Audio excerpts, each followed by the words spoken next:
Oh, good morning. Pasikat pa lang ang araw mga kabro. Ito na yung mga customer natin from Bulacan. Saan nasa Bulacan kuya? Baliwag. Baliwag. Yung naging customer din natin dati, yung TMX 155 din yung pinagawa nila. Muling nagbabalik. Ilang mekaniko yung gumawa sa motor mo dati kuya? 4, pang-5. Pang-5 kami. Pang-5 albularyo na kami doon mga kabro.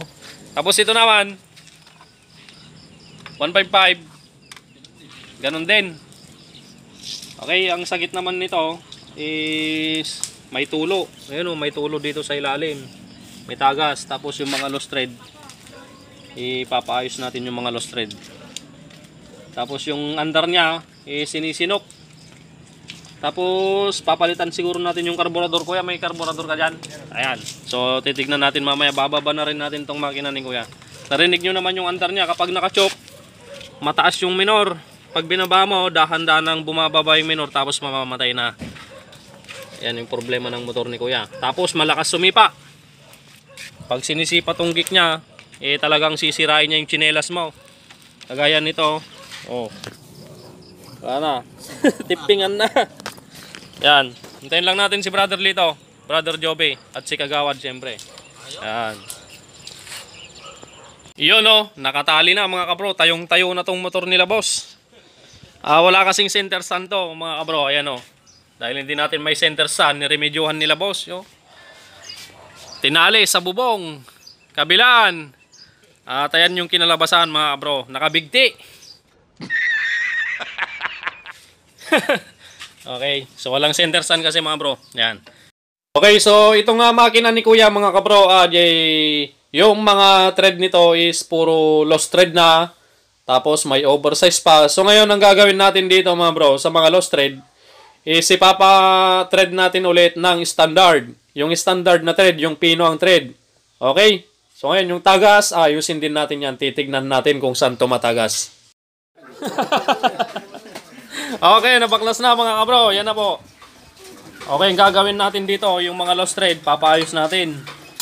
Mga lost thread, tagas-tagas, lalong-lalo na itong isa dito sa lock bolt ng kick spring, ng kick shaft.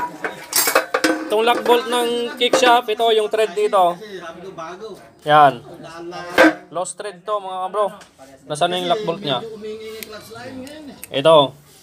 Ito yung lock bolt ng kick shaft mga kabro. Dito yung thread dito, lost thread. Kaya ngayon, ipapadiskartehan natin yung thread nito kung standard pa rin or oversized, depende sa machine shop. Maganda din yung paano. Pa-steel mo na, Brad. Yung lock ng pan. Lock bolt. Lock bolt, lost thread, yung thread mismo sa crankshell. Ito yung isa sa pinaka-importante na dapat maayos yung thread niya. Dahil diyan nakasalalay yung kick shaft niya. Dahil kapag ito nalaglag, wala na, overhaul na naman. Iikot yung kick shaft, iingay yung makina niya. Kasi yung gear ng kick shaft, gear ng idle gear, at dito. Tatlong gear kasi yan magkakasawa. Partner. Kaya ito, kapag nalaglag na tong lock bolt na to, wala na. Diretso overhaul na naman. Kaya didiskartehan natin to kung saan yung magaling mag-ayos ng ganito. Mamaya. At isa pang issue dito sa sigunyal, papa-align natin, wala sa align. Gumigiwang.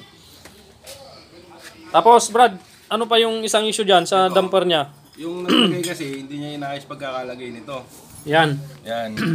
Dapat inayos niya. Kaya ang mga to, nakasalo. Ito, kumbaga Nakasalungat. nakasalungat tapos inupuan niya. Kaya pangit pagkakalagay, kaya nadurog. Pero yung housing hindi naman nag-grinder na. Ito lang, pangit na pagkakalagay na linya. Hindi maayos. Tapos yung damper nadurog-durog na Baligtad kasi yung pagkakalagay niya, sinalungat niya. Hindi dapat ganito yan, di ba? Sa kanya sinalungat niya, ginanon niya. Ay lahat ganito siya. Ginawa niya sa lungat. Baligtad. Okay. So kahit damper lang palitan natin. Yes, boss. Okay. Yan, tapos durog-durog. yung housing niya kawawa, puro grind. Tapos ito, yung backplate, kawawa na rin dahil nung pagkakabit niya, nakaukato, nakanganga. Kaya ngayon ginasgas niya to. Gasgas yung crankshell, yan Ito, gasgas. Kaya ayusin na lang natin yan. Iaayos natin yung mga dapat iayos. Siyempre. Kaya nga pinuntahan ka dito eh. Okay, from Bulacan, Baliwag. Yan si Yan, shoutout mga boss. Yan, At si Kuya. Si Kuya, ginawa namin motor nun, si Kuya. Oh. Boss Denok ng Santa Barbara. Boss. Ano pangalan boss? Denok. Denok. Boss Denok ng Santa Barbara, Bulacan. Yun. Baliwag, Bulacan. Okay. At si boss. Wala kang transmission. Si Kuya yung galing Pasig na umuwing La Union. Okay, diskartehan muna natin tong motor ni boss. Doon, nakatiwang-wang. Ayusin natin lahat ng mga dapat ayusin dito sa motor ni Kuya. A few moments later. Okay, nandito tayo sa Ramos mga bro. Dito kila Uncle Eliezer Gomez. Ayan si Pare Jojo. Sa kanya natin ipinatira yung mga thread na lost thread. So pinabalik natin sa standard yung mga na lost thread. Yan.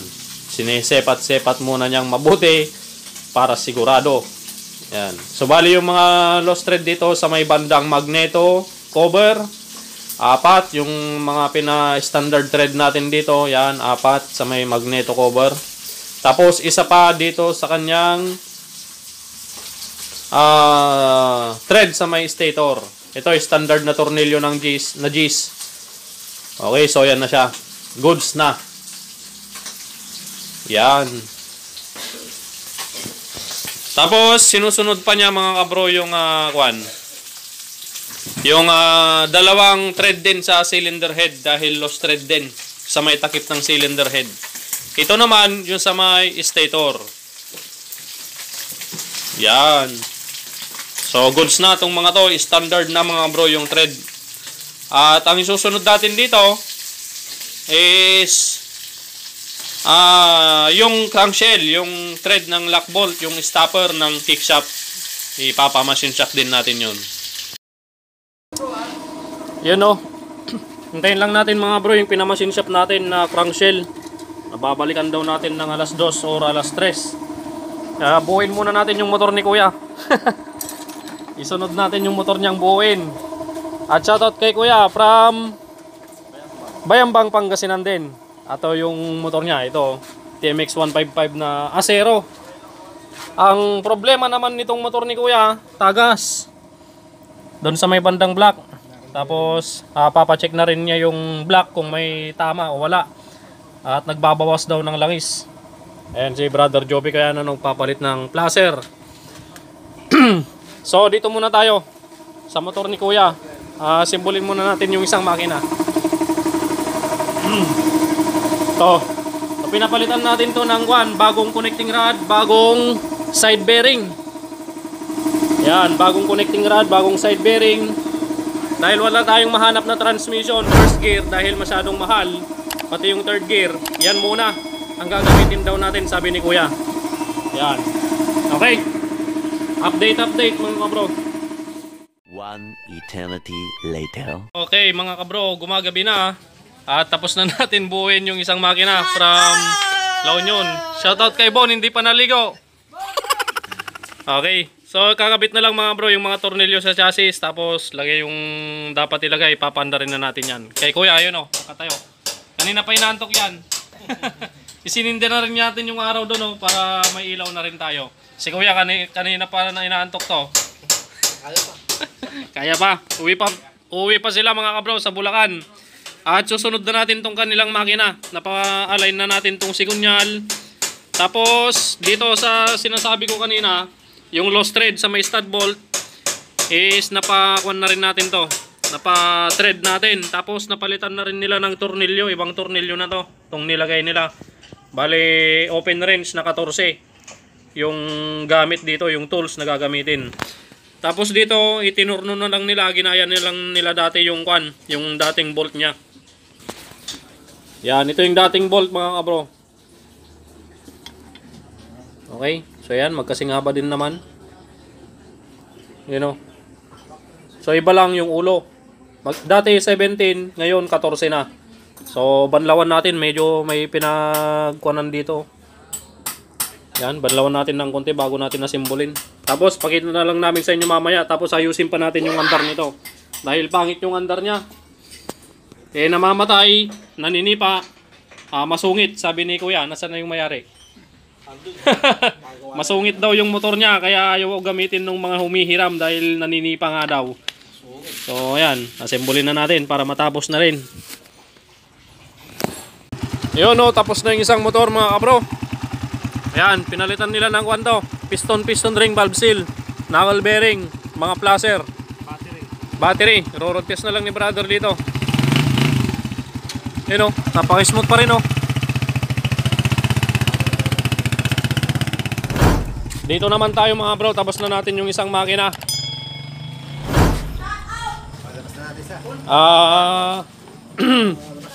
Dati to kuliglig at lato-lato ang andar. Ngayon pakinggan natin.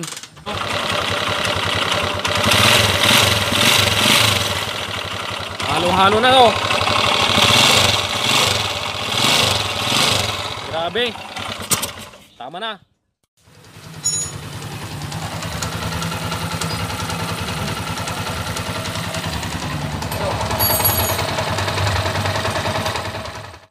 Okay, tapos na mga kabro. Ito yung lost thread dun sa may lock bolt ng sprocket, kick axle. Okay na.